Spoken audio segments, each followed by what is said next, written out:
I thought I'd hop right back on and show you the ones that I decided to share in a pattern with you.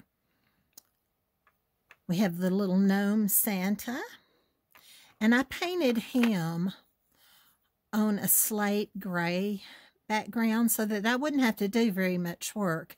I used a rake brush and lightly added some streaks. I did all the hair, beard, mustache first, and then came back and shaded it again. And I did the nose to clean up all the little stray hairs. After I did this, I wanted it to be just a little bit brighter, so I added some white streaks again. But I used my liner brush this time. When you water down your white, it's not very bright, but if you keep adding it, it'll get brighter. So I think he turned out really cute. And so he needed a little Rudolph to go with him. So I did that. He is the pattern that I did last year, basically. Of course, I drew him by hand again. But I think he turned out really cute. Here's the little tree that I kind of sketched for us. Put it in a little pot. And you can make it red, but I really liked the brown, sable brown. And I added a little star to it.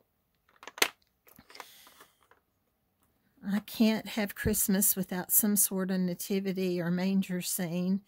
And this is just a little different from the normal baby Jesus that I do. I made the manger a little more rounded and just thought he was cute. And I did the star a little different, but it's really meaningful.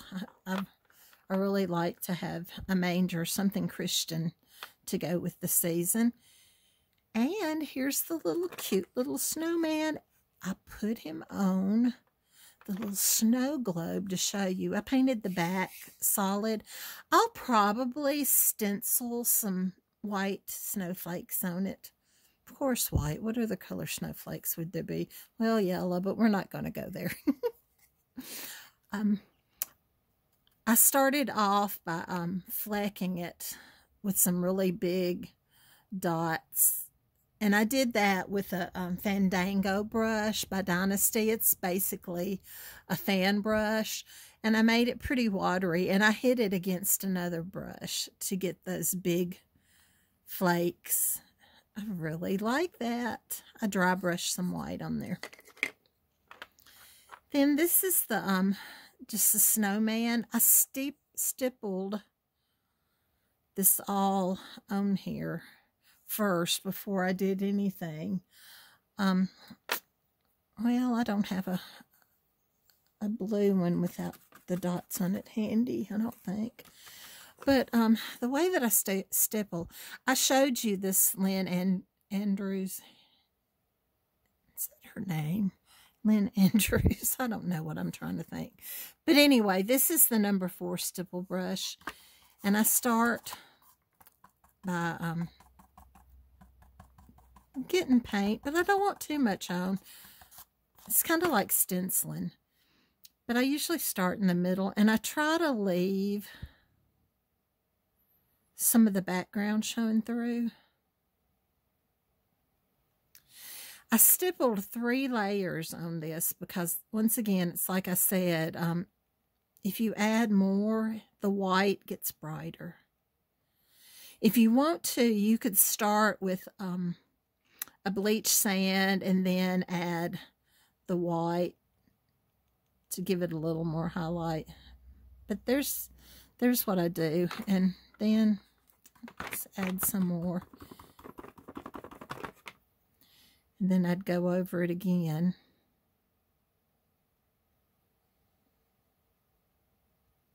Covering up a little bit more than I did the first time.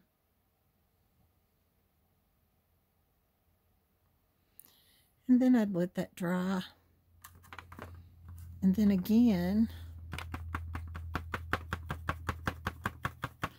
pounce off a bunch of the paint because I want it to be light and fluffy, and then I'd put the light coat on there. I don't know that you can tell any difference without me having let it dry between coats, but that's the idea.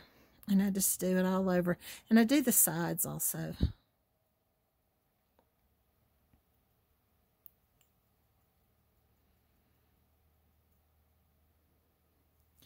And like I said, I really recommend this brush. I think it's a really, really good brush, and you can get it from her website.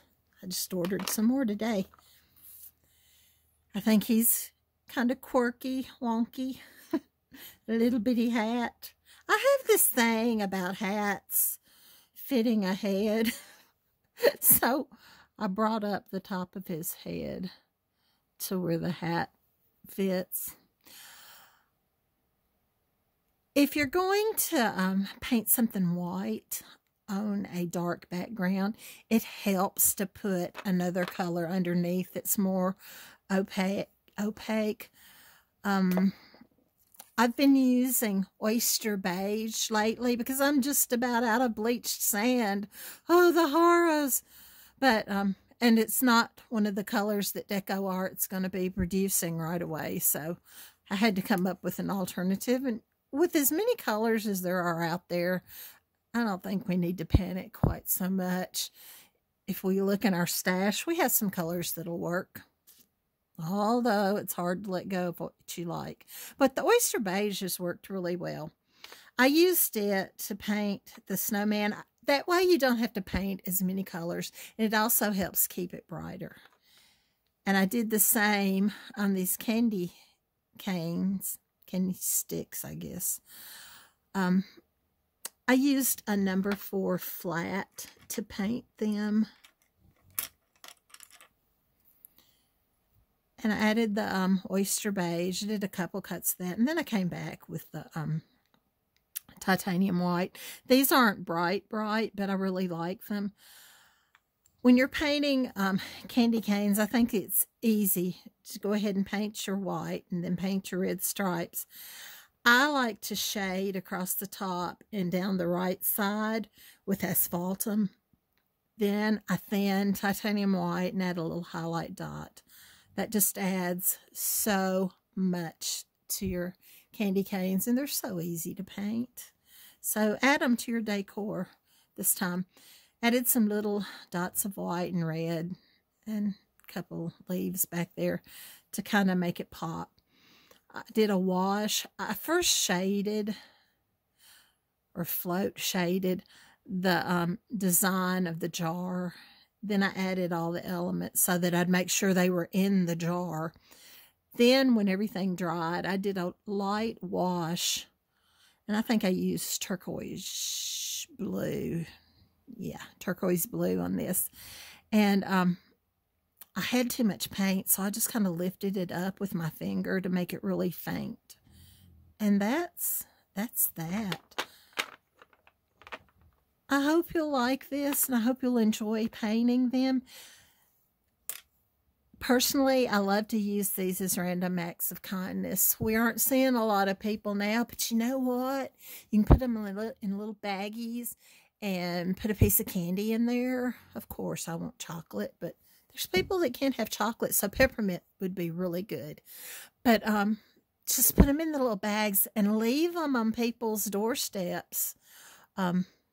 Since they're kind of small, you might want to put a bow or something on them, or call and tell them that you've left them so that they can find them. But I hope you'll do whatever you can to keep the traditions of Christmas alive.